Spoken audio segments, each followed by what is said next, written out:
Hello, folks. Here we are, 2023. We are on the Ides of March. It is a celebration of Christ's crucifixion. Not too many people know that because they don't compare the Hebrew calendar to the Babylonian calendar, which is the Roman calendar, which is what we go by today in the United States of America.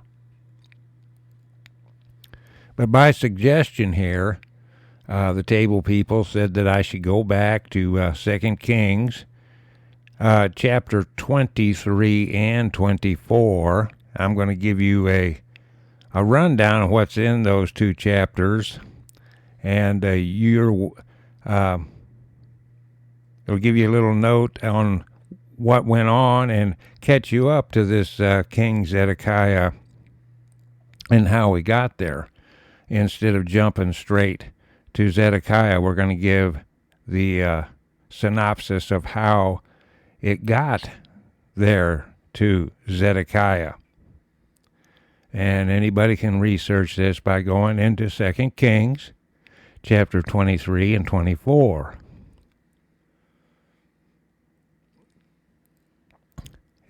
We'll start with Hilkiah, the priest that found the book of the doctrine and read it to King Josiah.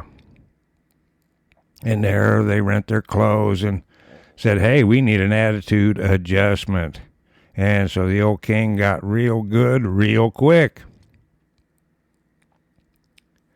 So he did a lot of good here.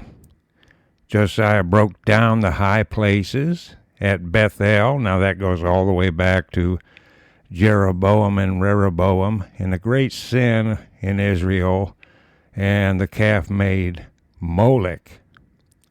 He burned the high places and the grove and slew the priests of the high places, and he put away the workers with familiar spirits. Okay, and that's the same religion we're talking about in the Kabbalah, where we get familiar. We have an intimate relationship with the fallen angel or demonic creatures from the other dimension. All right, and he also put down the wizards and all the images and idols. Okay, and then, but unfortunately, here he got into league with Pharaoh Necho. Okay, so when Pharaoh Necho went up against Assyria,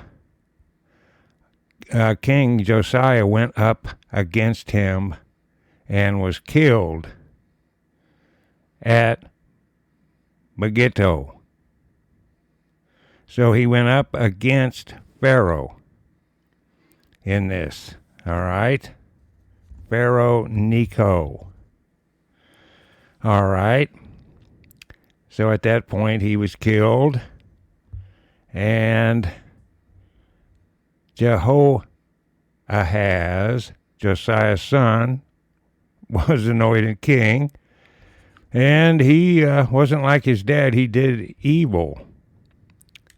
And Pharaoh Necho put him in bands and made Elikam, Josiah's son, king, changed his name to Jehoiakim, and he did evil and became the servant of Nebuchadnezzar 3 years.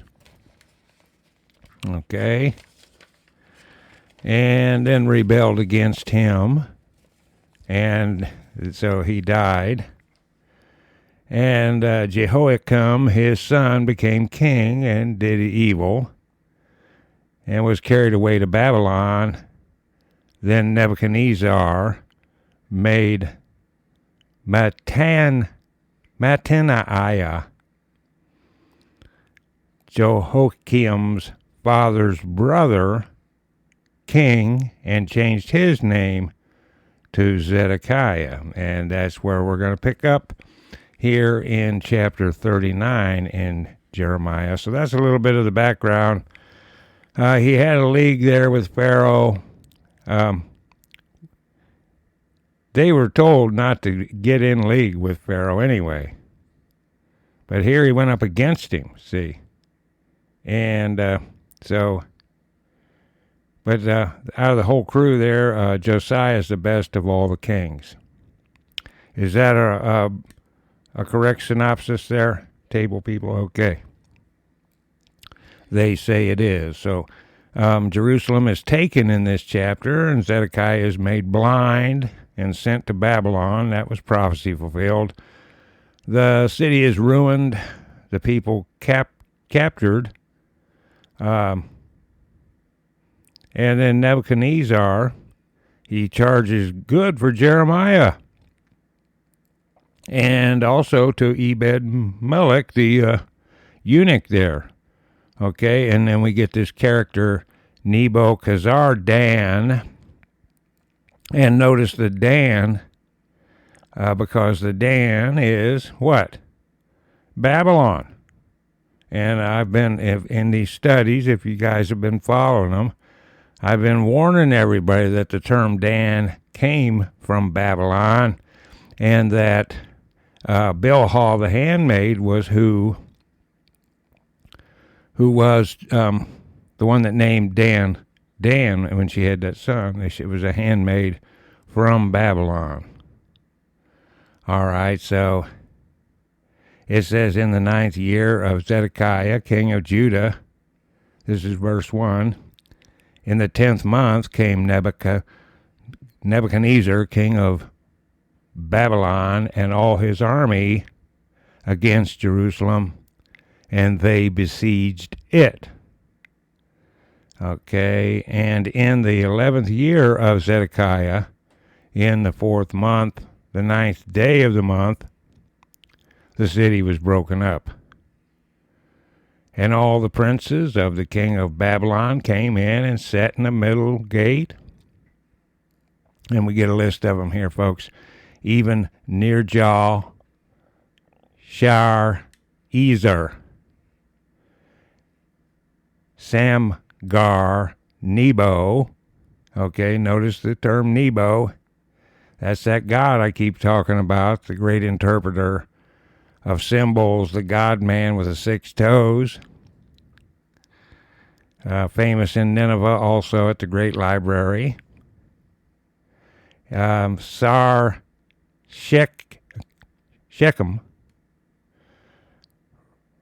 Rabsarius,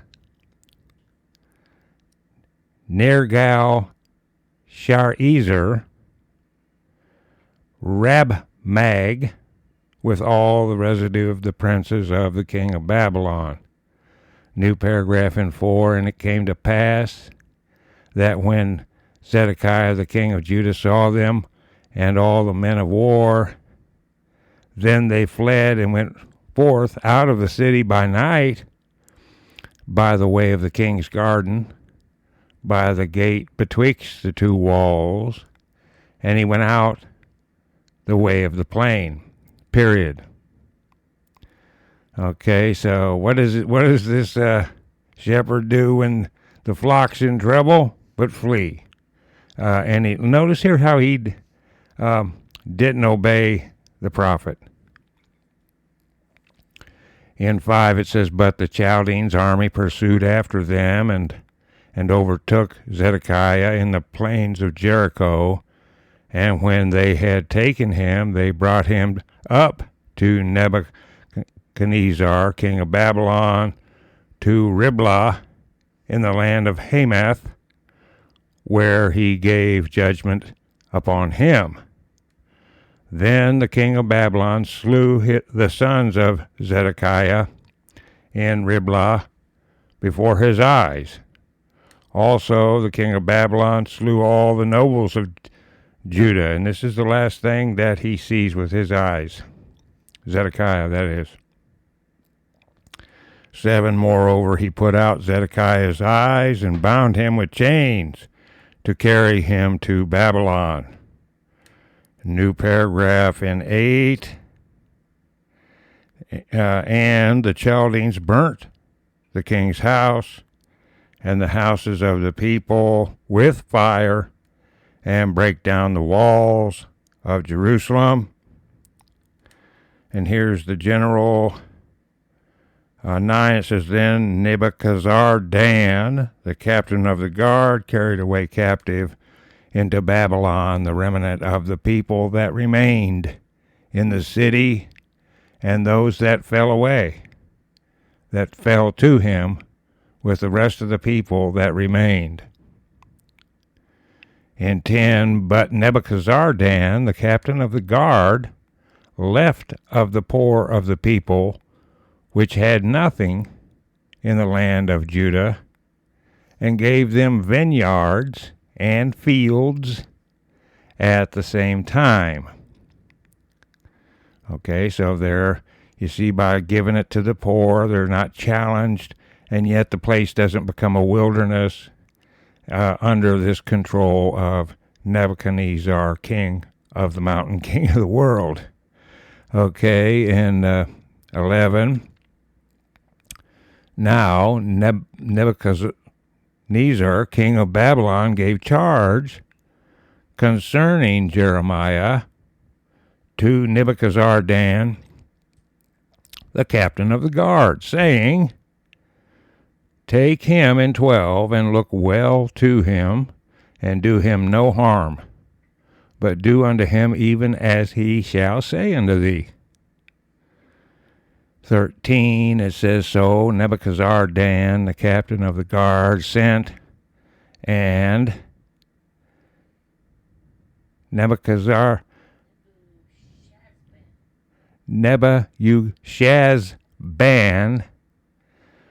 Rabsaris, and Nergal-Shazer, Ramag, and all the king of Babylon's princes, even they sent and took Jeremiah out of the court of the prison, and committed him unto Gedaliah, the son of Hakam, the son of Shaphan, that he should carry him home.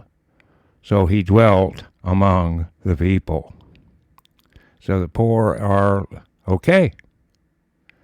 And Jeremiah is okay. In 15, new paragraph, Now the word of the Lord came unto Jeremiah while he was shut up in the court of the prison. Okay, you got to go back in time a little here. Saying, Go and speak to Ebed-Melech, the Ethiopian, saying, Thus saith the Lord of hosts, the God of Israel, Behold, I will bring my words upon this city for evil, and not for good, and they shall be accomplished in that day before thee. Okay?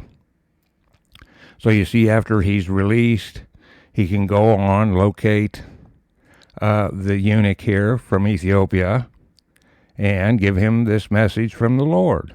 Okay? 17, it says, But I will deliver thee in that day, saith the Lord, and thou shalt not be given into the hand of the men of whom thou art afraid. Period. In 18, it says, For I will surely deliver thee, and thou shalt not fall by the sword, but thy life shall be for a prey unto thee, because thou hast put thy trust in me, saith the Lord. Okay, now, we got to remember this. You know, I was complaining about the non-repentance in not only the United States, but the world, about all the evil that people do, and the other gods and these other religions, and how hateful they are to Christ. And the fact is that if you and I are right in the sight of the Lord, we can still have his hedge of protection. Now you see this here. You see the poor getting the hedge of protection. You see Jeremiah getting the hedge of protection. He didn't do anything against the Lord like the other people did. And now you see the eunuch, and he has the hedge of protection. So that's a good lesson for us today, because we are surely surrounded by the world government. We surely are, and that's worldwide. It's not just here in the United States. It is a world conspiracy, and it is flexing its muscle. And yet, we have the same God here that can and will give us the hedge of protection. So I'll see everybody there in 40. Bye-bye.